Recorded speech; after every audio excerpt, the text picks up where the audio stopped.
Welcome to the deep dive. We take these incredible sources, stacks of them sometimes, and pull out the really key stuff, the nuggets.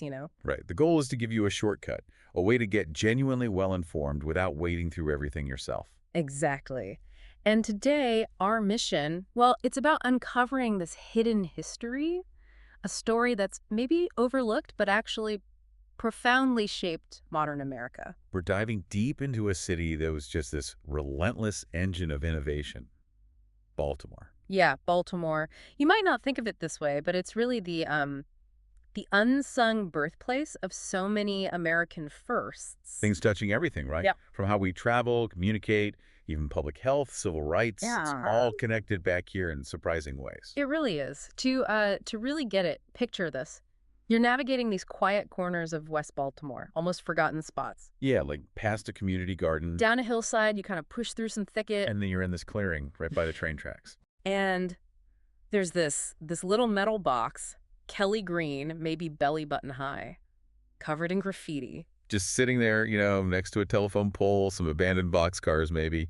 Sounds pretty unremarkable. Totally underwhelming. But this spot, this is it. The birthplace of the American Industrial Revolution. Seriously. July 4th, 1828, Mm. Charles Carroll, he was 90 years old then, the last living signer of the Declaration of Independence. Incredible. He put the first shovel in the ground right there for the Baltimore and Ohio Railroad, the B&O. And what Carroll said that day, it's just Yeah. profound. He told the crowd he considered this groundbreaking second only to signing the Declaration. If even it be second to that, that's the Yeah. quote. Gives you chills, doesn't it? It really does. And that little green box we mentioned, it marks the exact spot where the first stone was laid. The original's in the B&O Railroad Museum now, safe and sound. But a replica sits inside that box, just sitting there. It's kind of mind-blowing that this single, almost hidden spot kicked off an industrial revolution that completely reshaped the nation. Absolutely is. And that's our mission today, really, to show you why this isn't just a list of, historical trivia. Right. It's more like a compelling love story for a city whose pioneering spirit genuinely impacted everything. We're going to hit you with those surprising facts, those aha moments, hopefully keep you hooked, give you the knowledge quickly but thoroughly, without making your head spin. You're basically about to find out how Baltimore really did invent so much of the modern world we live in. Okay, let's unpack this. Let's dive right into what one local historian, Raymond Barr, calls the Big Bang, that crucial year, 1828, and the dawn of modern America. And at the heart of that bang, the Baltimore and Ohio Railroad,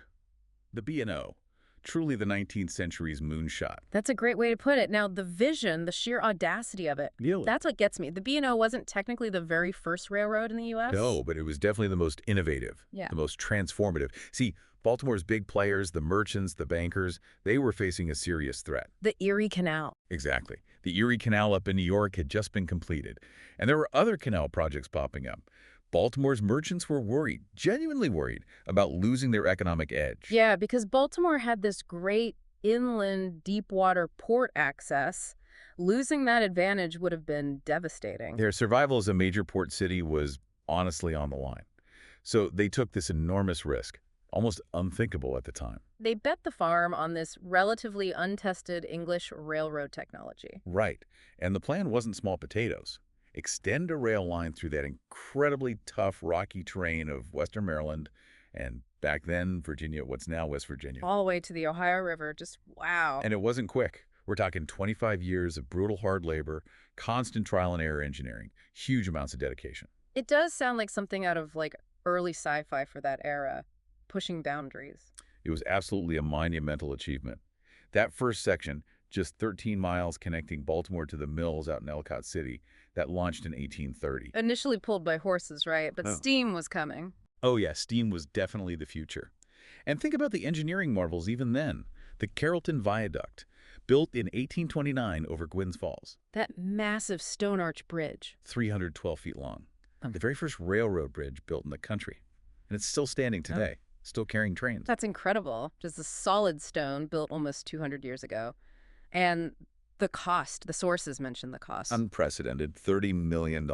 which was an astronomical sum back then. Historian Herbert Harwood Jr. nailed it, calling it the moonshot of the 19th century.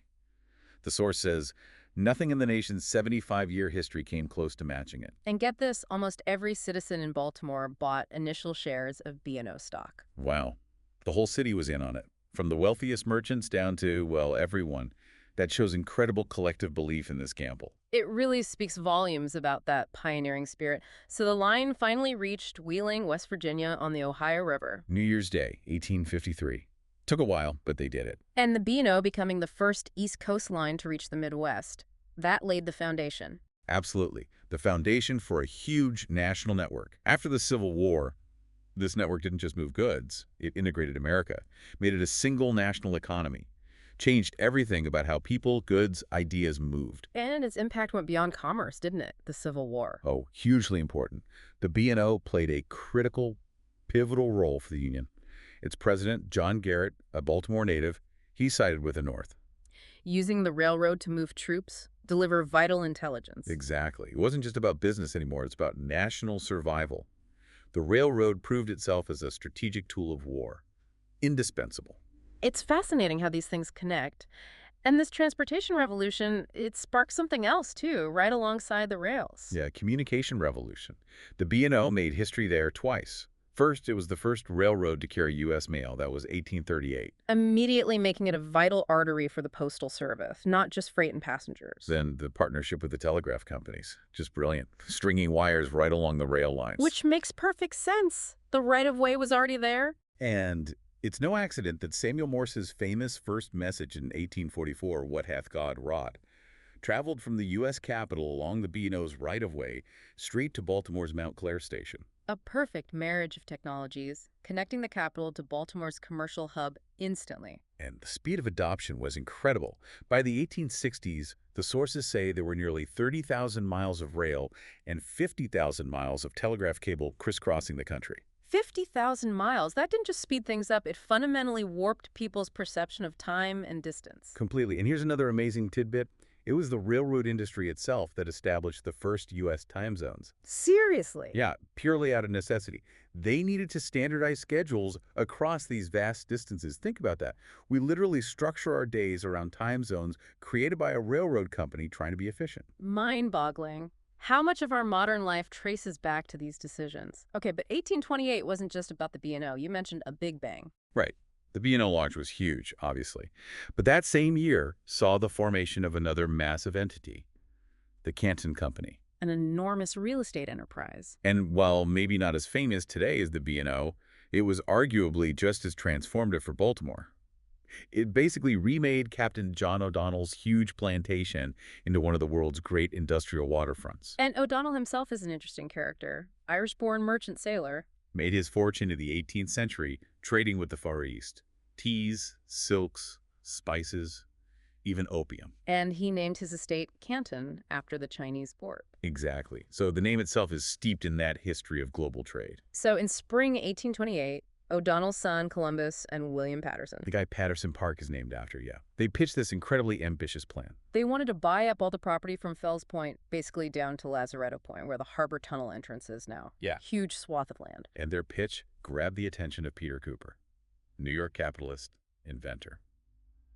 A real visionary. And Cooper saw the potential, right. He understood how the B&O would supercharge Baltimore's port. He was convinced. So he bought the only stake in this new Canton Development Corporation, the only outside investor. And this corporation had the rights to buy up to 10,000 acres. 10,000 acres. Our sources compare it to, like, Port Covington times 40. In a city of only 80,000 people back then, the scale is just staggering. Imagine that development shaping the city's entire geography. It's massive. And Peter Cooper, he wasn't just a finance guy. You called him a polymath. He really was. Get this. Just 2 years later, he's worried his investment is going down the drain because the B&O is struggling to get a working steam engine. So what does he do? He designs and builds one himself, the Tom Thumb, the first successful American-built locomotive. Wow. Talk about taking initiative. And the story about the Tom Thumb racing a horse. Classic Baltimore lore.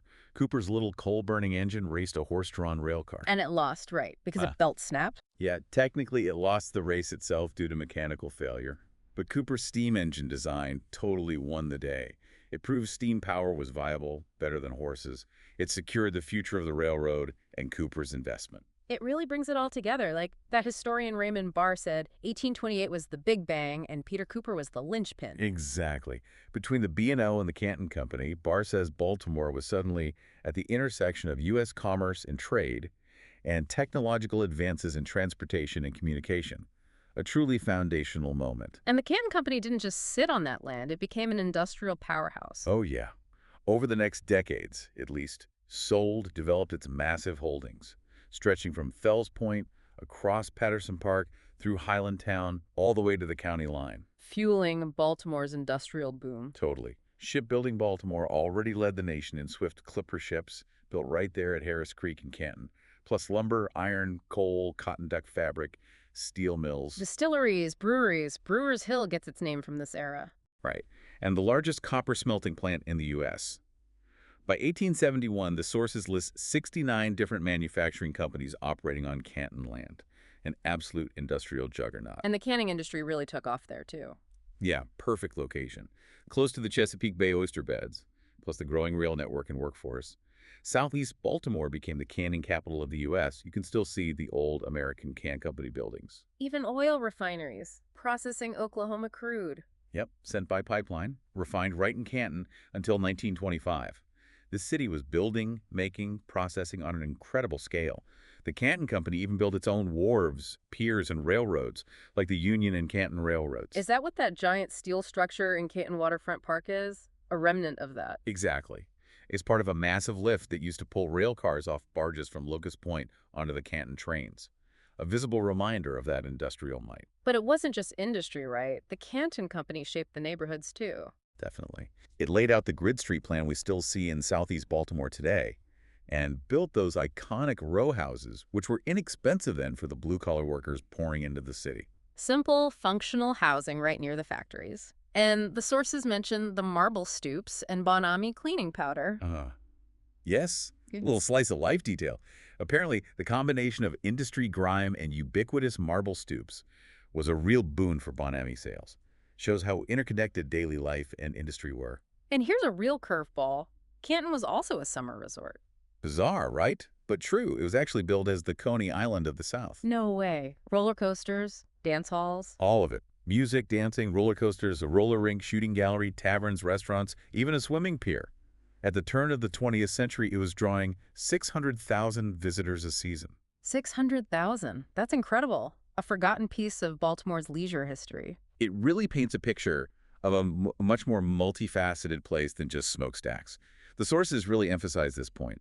The B&O and the Canton Company, their origin stories are intertwined and absolutely crucial. Everything that happened in Baltimore's boom for the next, century and a half, it connects back to them somehow. Pretty much.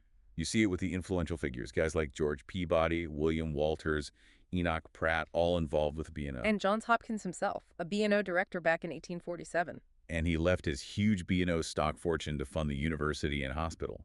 Imagine that foresight investing in a railroad that ends up funding world-class medical and educational institutions. It's an amazing legacy. And the B&O's role in immigration. Hugely significant. Yeah. That immigration pier at Locust Point, built by the B&O after the Civil War, it became the second or third busiest entry point in the country, depending on the year. Bringing thousands of workers, mostly from Eastern and Central Europe. Right into the city's port factories, fundamentally changing the cultural makeup of Baltimore forever. And think about who came through that pier.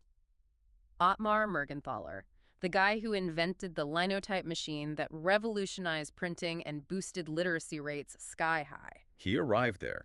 So did Senator Barbara Mikulski's Polish Catholic grandparents. And Senator Ben Cardin's Jewish grandparents, too. Generations of Baltimoreans and Americans trace their roots right back to that B&O pier, a real gateway. And the industrial scale just kept growing. Bethlehem Steel shows up in 1916, builds the world's largest steel plant out at Sparrows Point. And these jobs, not just at that steel, but GM, Lever Brothers, Western Electric, the rail yards, they attracted African Americans, too. Absolutely. The sources point out that both Thurgood Marshall and his father worked for the B&O at different times. Yeah. It shows that deep connection between these industrial giants and the city's entire social fabric, including pathways for economic mobility even amidst segregation. So from that 1828 Big Bang, Baltimore just kept innovating, pioneering progress, revolutionizing society, urban life. Let's talk public health and medicine. That's a huge one for Baltimore. Yeah. Oh, absolutely. This is an area where the city's impact was and still is just massive. Think about Abel Woolman. Hopkins-trained engineer, local guy. Right. In 1919, he figures out how to safely chlorinate drinking water. Before the 20th century, tap water could kill you. Cholera, dysentery, typhoid. Chlorine killed the germs, but it was also a poison. Tricky problem. Exactly. Woolman's process, developed through painstaking work, made clean drinking water a global reality. Saved millions, maybe billions of lives. It's almost impossible to overstate that contribution. Just incredible. A world-changing innovation born in Baltimore. And it wasn't just one-offs. The city focused on systems, America's first Department of Public Health. Started right here in 1793. Health officers assigned to deal with a yellow fever outbreak in Fells Point. That wasn't just some temporary committee. It grew into today's 800-person city health department. And it's always had this reputation for being, well, ambitious, innovative, maybe sometimes controversial. Definitely. The sources call it a haven for ambitious public health professionals. They mention things like pioneering long-term birth control distribution in schools or issuing blanket naloxone prescriptions to combat the opioid crisis. A willingness to try bold approaches. Setting precedents, tackling tough issues head-on. Okay, and medicine. You can't discuss Baltimore without Johns Hopkins. Impossible. That $7 million bequest from the Quaker merchant Johns Hopkins back in 1873, staggering for the time. To build both a university and a hospital, and the vision wasn't just for another local college. No, the first president, Daniel Coit Gilman, and the trustees aimed high. They wanted a medical school based on the rigorous European model focused on graduate education, research. State-of-the-art hospital opened in 1889, became a world leader almost overnight. And the breakthroughs that came out of Hopkins. Just a stream of them. An incredible list. The blue baby surgery, saving infants with heart defects. Establishing neurosurgery as its own field. Pioneering the use of surgical gloves, Dr. Halsted and the nurse he loved, Caroline Hampton. Right, improving sterility dramatically. An implantable defibrillator. Just a few examples. Hopkins became this absolute powerhouse, attracting brilliant minds, pushing medical frontiers. And innovation wasn't only at Hopkins. Theodore Woodward at the University of Maryland. Huge figure, helped cure typhus, tularemia, cholera, nominated for a Nobel Prize, one of the fathers of infectious disease as a specialty, shows the breadth of medical talent across the city. Which brings us to a really important and complex story, Henrietta Lacks. Yes, HeLa cells. In 1951, cells were taken from her at Johns Hopkins without her knowledge or consent. She died shortly after from cervical cancer. But her cells, they were unique. They kept dividing in the lab. They became immortal, essentially. One of the most vital tools in modern medicine, used in developing the polio vaccine, in cloning research, gene mapping, in vitro fertilization. The list is endless. But the story, highlighted by the book The Immortal Life of Henrietta Lacks, raised profound ethical questions. Absolutely. Questions about consent, medical experimentation, race, and who benefits from biomedical research. A crucial, difficult part of Baltimore's medical legacy, highlighting both incredible scientific progress and the ethical responsibilities that come with it. Definitely essential context. And shifting to emergency medicine, Baltimore led there too with R. Adams Cowley. The golden hour guy. A former military surgeon, he revolutionized trauma care in the 60s and 70s. His big idea, get severely injured patients to specialized centers fast, not just the nearest hospital. Exactly. He founded America's first dedicated shock trauma center, and Maryland established the first statewide trauma system based on his principles. That model is now used worldwide. Countless lives saved because of his vision. Just another life-saving innovation. Okay, moving beyond medicine, Baltimore was also a hotbed for communication and print breakthroughs. We touched on Ottmar Mergenthaler, the German immigrant watchmaker who came via locust point. The linotype machine, 1884, inspired by Mark Twain, supposedly. And Thomas Edison called it the eighth wonder of the world. High praise. And the impact was immediate, wasn't it? The New York Tribune started using it commercially in '86. And boom, American newspaper readership exploded. From 3.6 million to over 33 million in just the first decade of linotype use. 33 million. That's a staggering effect on literacy, on access to information. Just transformative. Completely changed the game for print media. And we already mentioned Samuel Morse and the first telegram. What hath God wrought? From D.C. to the B&O station in Baltimore in 1844. That event really cemented the partnership between railroads and telegraphs, led to tens of thousands of miles of wire crisscrossing the country within a decade. Instantaneous communication became a reality. And this idea of democratizing information, it extended to libraries, too. Enoch Pratt. Right. The businessman who founded one of America's first truly free public libraries in 1886. But the key was his vision. For all, rich and poor, without distinction of race or color. That was radical for the time. And they lived up to it, issued the first library card to an African-American resident within 3 months of opening. Incredible foresight and commitment to equality. And the Enoch Pratt free library system is still thriving today across 23 locations, a living legacy. And Baltimore was central to African-American journalism as well. Frances Ellen Watkins Harper. Baltimore-born abolitionist, poet, writer. She wrote The Two Offers, the first published short story by an African-American author. And she wrote so much for black newspapers, advocating for justice. She became known as the mother of African-American journalism. What a title. And then there's the Afro-American newspaper. Founded by John Henry Moshe Sr., who was born into slavery. It just celebrated its 125th anniversary. A leading voice against Jim Crow, pushing for hiring of black police officers and firefighters in Baltimore, a powerful, enduring institution. Absolutely. And just a quick note, the Sunday Monitor of Baltimore published the first Sunday newspaper in the U.S. way back in 1796. That paper was a precursor to The Sun, which itself was an early adopter of the telegraph for news. Shows that continuous innovation in media here. Baltimore wasn't just building industries or ideas, it was literally shaping the urban landscape and daily life, sometimes in surprising ways, like the first YMCA building. Yeah, Boston had the first chapter, but Baltimore built the first building specifically designed as a YMCA near Union Square, 1851. A response to the rough conditions of the Industrial Revolution, offering a space for community wellness. Exactly. And on the sweeter side, America's first sugar refinery opened here in 1796. Gartson-Leipold. That was over a century before Domino Sugars even existed. So Baltimore was sweetening America long before that iconic sign went up. Okay, but maybe the most ubiquitous Baltimore invention, the bottle cap. William Painter, 1891. The crown cork cap. And naturally, he invented bottle openers, too. Changed the beverage industry forever. Every company wanted his caps. He founded Crown Cork and Seal in 1897. Still a huge company. Think about it. Every time you pop open a beer or a soda, yeah, think a Baltimorean, it's everywhere. And electric streetcars, another first. Well, the first successful commercial electric railway line, Baltimore and Hampton Company, 1885. Leo Daft built it. Used to charge third rail initially. Sounds a bit dangerous. It was. And hard on the infrastructure. They actually went back to using mules for a bit. Huh. That's amazing. A temporary step backward. But that early experiment spurred the development of safer overhead wires.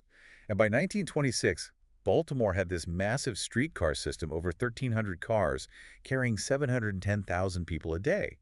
Laid the groundwork for modern mass transit. And when people started moving out of the city center, Baltimore innovated again with shopping. The Roland Park Shopping Center, yeah, 1895, Tudor-style building, designed by Wyatt and Nolting. The first shopping center of its kind in the country. Yep, a strip of stores, crucial off-street parking, even doctors' and dentists' offices upstairs. Designed specifically for America's first garden suburbs, basically the prototype for the modern strip mall or neighborhood center. Fascinating. What about, like, personal health products? We mentioned clean water. How about upset stomachs? Isaac E. Emerson, a druggist, moves here in 1881 with a recipe for an effervescent headache and stomach potion. Bromo seltzer. The first store-bought antacid. Made him incredibly rich. Rich enough to build the Bromo Seltzer Tower, modeled after Florence's Palazzo Vecchio. A literal monument to fizzy relief. That tower is so iconic. And for beer lovers, another Baltimore first. The six-pack. National Bohemian Natty Boh started selling beer in six-packs in 1943.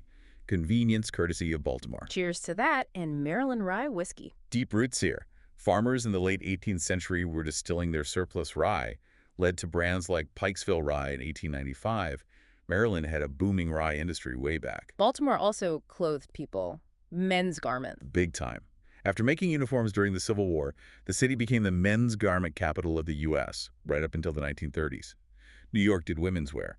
Baltimore did men's. And umbrellas. The umbrella capital of the world. Sounds funny, but yeah.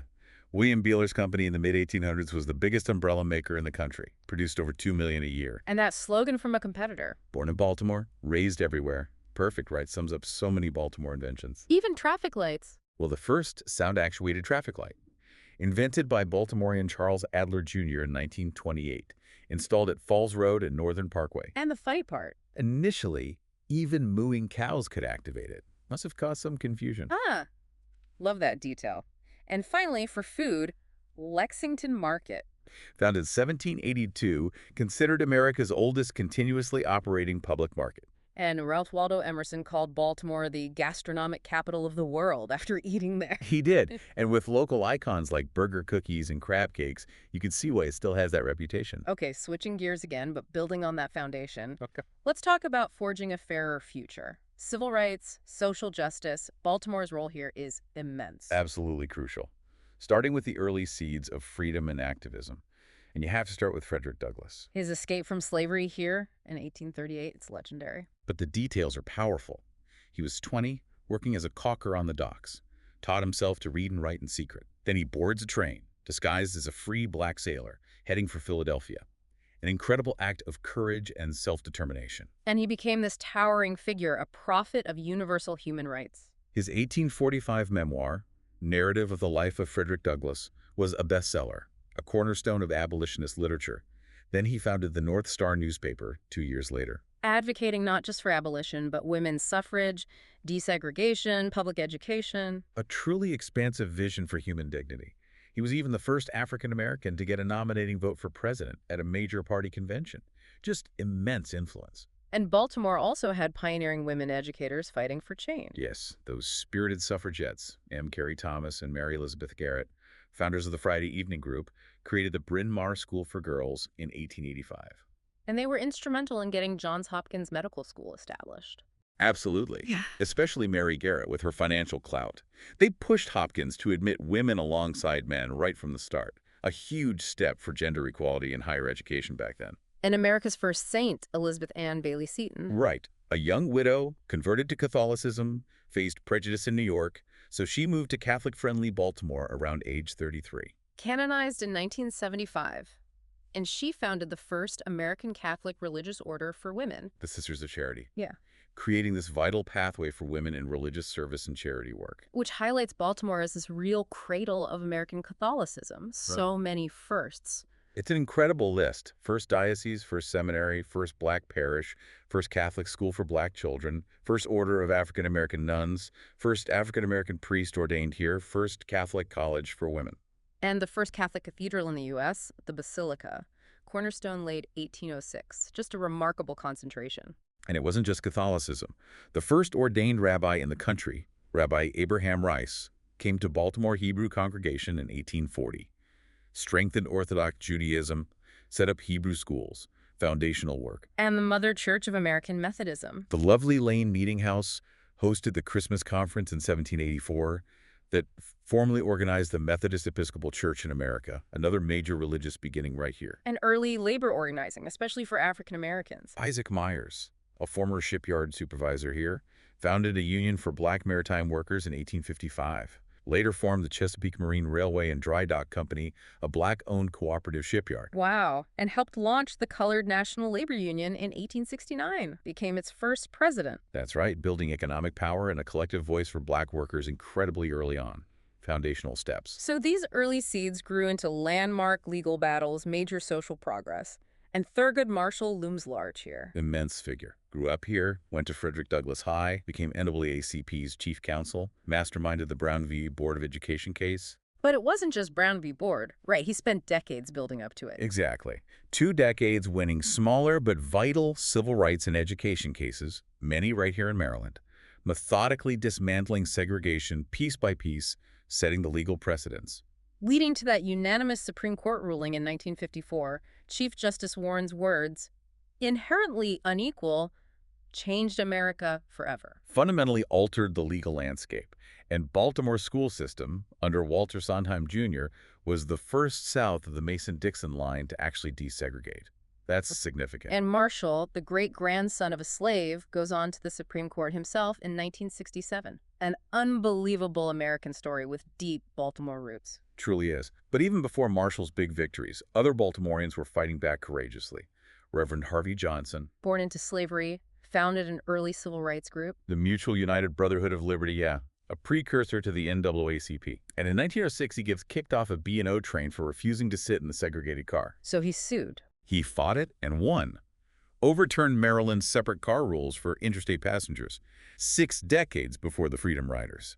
Astonishingly early legal victory against segregation in travel. Incredible persistence. And Irene Morgan. Her story predates Rosa Parks by over a decade. Another Baltimore hero. 1944, she's 27 on a Greyhound bus in Virginia, refuses to give up her seat to a white passenger. Dragged off the bus, arrested. But she fought back legally. With NAACP lawyers, including Thurgood Marshall again, her case went to the Supreme Court. Morgan v. Commonwealth of Virginia. And they won. Struck down segregation laws on interstate buses. A landmark ruling thanks to her courage. And the direct action continued. The Reed's drugstore sit-in. 1960. Morgan State students, led by Helena Hicks, they just went in, sat down at the segregated lunch counter. Their defiance got attention from the Afro-American, and Reed's changed its policy, one of the very first successful sit-ins. A pivotal moment. And you can trace so much of this history through one Baltimore family, the Jackson Mitchells. A true civil rights dynasty. Lily Mae Carroll Jackson led the Baltimore NAACP chapter for decades, from the 30s through the 60s, initiated groundbreaking legal challenges. Her house is a museum now. Her daughter, Juanita Jackson Mitchell. NAACP's first national youth director, first black woman to practice law in Maryland. And her husband, Clarence M. Mitchell, Jr. Known as the 101st U.S. Senator. Tireless lobbyist on Capitol Hill pushing for the Civil Rights Act, Voting Rights Act, Fair Housing Act. Just relentless advocacy from that entire family. An incredible multi-generational legacy. And Yeah. politically, Barbara Mikulski broke barriers. Absolutely. Ah. Her grandparents came through Locust Point. She gets elected to the Senate in 1986. First Democratic woman elected who wasn't appointed or didn't succeed her husband. A real milestone for women in politics and for grassroots organizing. And she had a powerful career. Wrote Obama's first signed bill, the Lilly Ledbetter Fair Pay Act. First woman to chair Senate Appropriations. Longest-serving female member of Congress ever. A trailblazer. Even protest movements had key moments here. The Catonsville Nine. 1968. Catholic priests, Daniel and Philip Berrigan, plus 7 others, they went into the draft board in Catonsville, took draft records, and burned them with homemade napalm in the parking lot. A dramatic act against the Vietnam War. Hugely symbolic. The sources call it a touchstone of protest that eventually helped end the war. Galvanized anti-war sentiment, inspired activists across the country. And on the opposite end of the belief spectrum, Madalyn Murray O'Hair. Right. Famously outspoken atheist.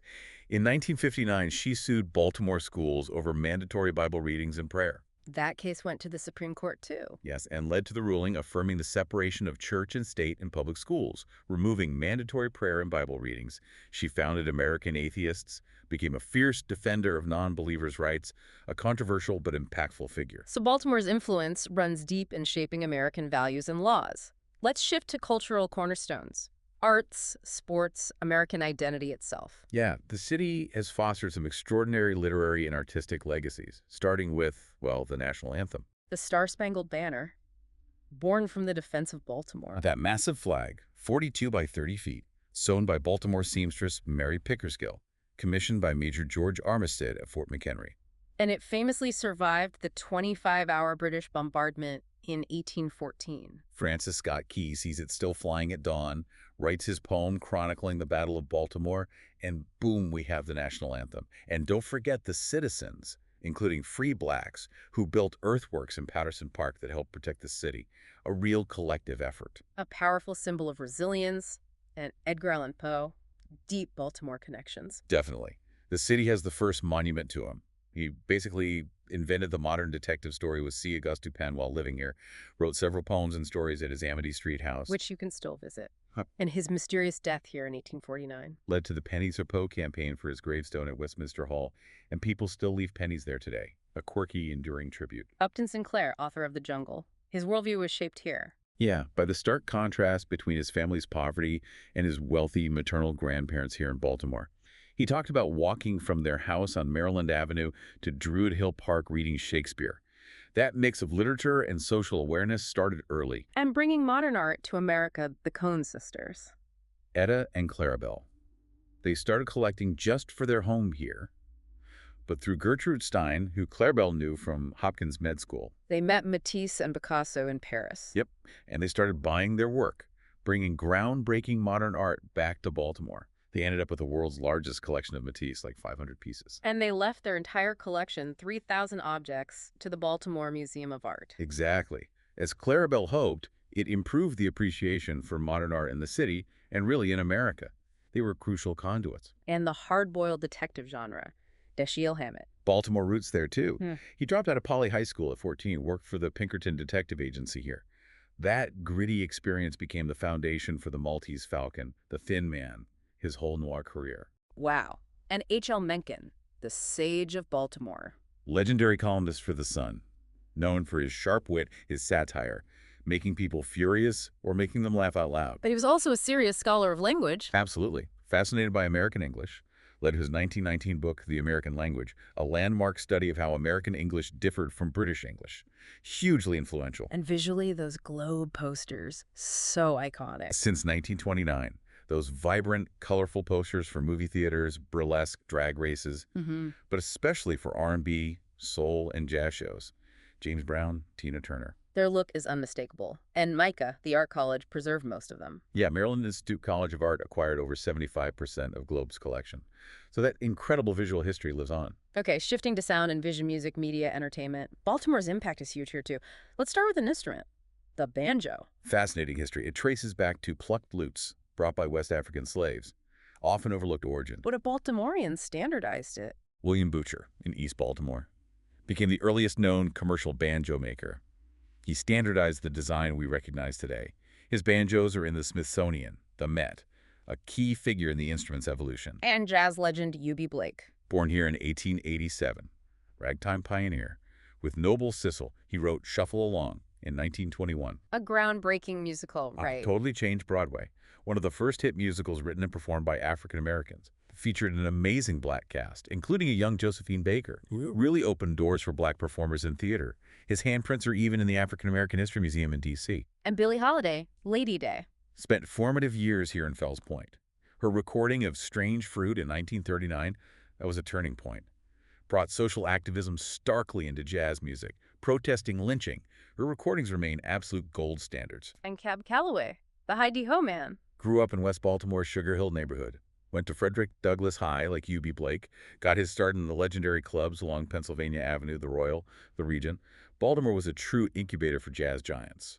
Beyond music, Baltimore helped us see ourselves, literally, the first photo of Earth from space. October 24th, 1946. A V-2 missile launched from White Sands, New Mexico, carrying a 35mm camera designed by Clyde Holliday at Johns Hopkins Applied Physics Lab right here. Captured that grainy black and white image from 65 miles up. Yep. Cloud swirled Earth against black space. Laid the groundwork for satellite surveillance, weather imaging, the whole space program, really. And Baltimore Tech helped us see the moon landing, too. That's right. 1969, Apollo 11. The camera that let 500 million people watch Neil Armstrong's One Small Step. Built here. Built in Linthicum, just outside Baltimore, by engineer Stanley Labar at a Westinghouse plant, now Northrop Grumman. A 7-pound black and white camera. Baltimore's small but significant contribution to mankind's giant leap. Just incredible reach. And impacting film and TV, Barry Levinson's Diner. 1982 comedy classic set right here. Vanity Fair argued it changed film and TV history. Its style, the naturalistic dialogue, influenced everything from Seinfeld to Pulp Fiction, put Baltimore firmly on the pop culture map. And speaking of TV icons, Oprah Winfrey got her start here. Unbelievable but true.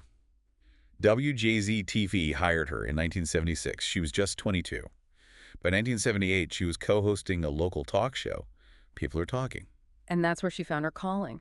She said, I knew instantly this is what I was supposed to do. I felt like I'd come home to myself. Imagine that moment right here in Baltimore, launching a global media phenomena. Astounding. And John Waters' Hairspray, another Baltimore classic. Quintessential Baltimore. Film, Broadway smash, movie musical, live TV event.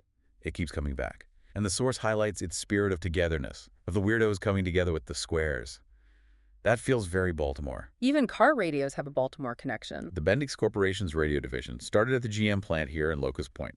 They made over 12 million car radios between 1948 and 1970, leading supplier. Introduced the first all-transistor AM/FM radios, early FM stereo. Yep, bringing tunes to America's roadways, thanks to Baltimore manufacturing. And Frank Zappa, a Baltimorean. Born here, though the family left when he was young. But yeah, the musical innovator, the composer to European fans, there's that bronze bust of him in Highlandtown, keeping the connection alive. And for local history buffs, Baltimore Magazine. Oldest continually published city magazine in America. Started in 1907, right after the Great Fire, to sort of boost the city's rebuilding. Still going strong. Okay, let's talk sports. Baltimore has given us some huge moments and figures that shaped American identity. Absolutely. And you got to start with the Sultan of Swat. Babe Ruth. Born right here on Emory Street in Pigtown, the bad kid, whose life was turned around by baseball at St. Mary's Industrial School. And he didn't just become a superstar. He arguably saved baseball itself after the 1919 Black Sox scandal. Became this larger-than-life figure, Elvis times 10 on the scales of American celebrity, with his 714 homers. And he never forgot St. Mary's. Nope. Used to bring the school's band with him on road trips with the Yankees to help them raise money. A true Baltimore legend with deep roots. And horse racing. Pimlico. Iconic track. Opened officially in 1870. The Preakness Stakes race started in 1873, named after the colt who won the first stakes race there. The crucial middle jewel of the Triple Crown. Brings national attention here every spring. And maybe the most famous football game ever. The greatest game ever played. The 1958 NFL Championship. Baltimore Colts versus New York Giants at Yankee Stadium. 17 future Hall of Famers on the field. Incredible talent. Colts won 23-17 in sudden death overtime. Johnny Unitas became a legend. But bigger than the game itself, it cemented the NFL's relationship with television. Launched pro football's rise to dominance over baseball. And Memorial Stadium back home became known as the world's largest outdoor insane asylum. Captures that passionate Baltimore fan base perfectly. Even the Olympics have a Baltimore first. America's first Olympic hero, Robert Garrett from the B&O railroading family. First modern Olympics, Athens, 1896. He won the discus throw, having barely practiced. Get this. He only just taken it up. Had a blacksmith make him a practice discus based on ancient descriptions. It weighed nearly 20 pounds. He gets to Athens, finds out the real discus is only 4.4 pounds. Whoa. So he adjusted. He adjusted and won. Incredible story. First of many Baltimore Olympic heroes, leading right up to Michael Phelps. Amazing adaptability.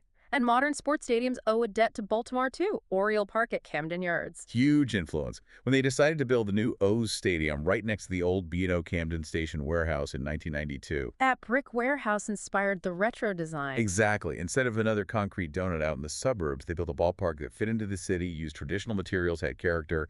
It kicked off a national trend. Architect Janet Marie Smith called that move back to downtowns the most important victory for America. Yeah, noting that not a single ballpark has been built with concrete in the same way since Camden Yards.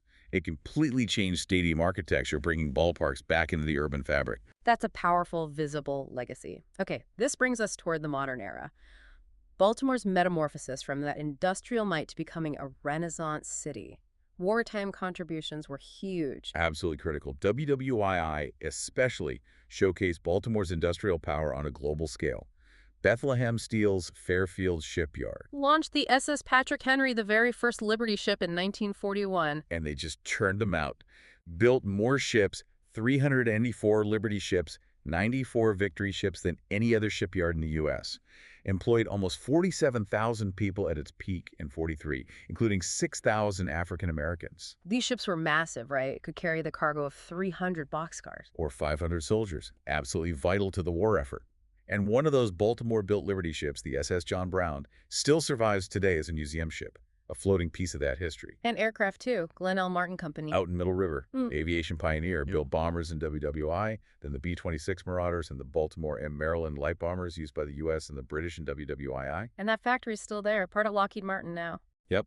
And you can still see the worker bungalows built nearby on streets like Fuselage Avenue. Tangible links to that aerospace past. And Sparrows Point. Bethlehem Steel's giant plant. Once the world's largest steel mill, 3,100 acres. Producing steel since 1889, employed over 40,000 workers by 1959. And the steel made there went into iconic structures. Golden Gate Bridge, the Chesapeake Bay Bridge, the Empire State Building, literally building America's infrastructure. And crucial to all this wartime production, the Rosie the Riveters. Absolutely essential.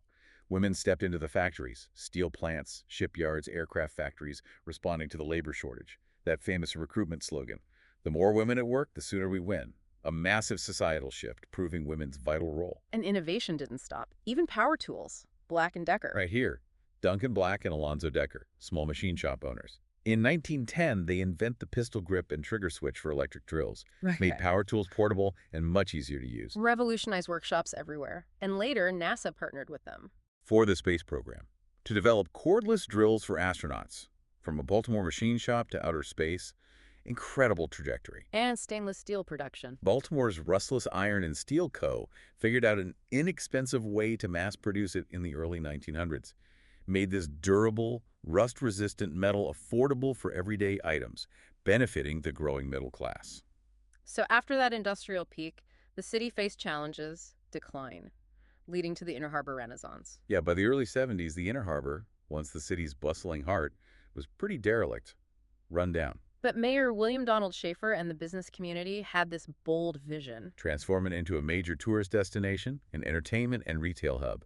It started earlier with Charles Center as part of a 1964 plan. Then came Harbor Place in 1980, led by visionary developer James Rouse, the founder of Columbia, Maryland. And it worked, right? Became a national model. Hugely successful. Drew millions to the waterfront Harbor Place shops, the aquarium, science center, eventually Camden Yards, and the football stadium nearby. Earned Baltimore the nickname Renaissance City. Schaefer was called the best mayor in America.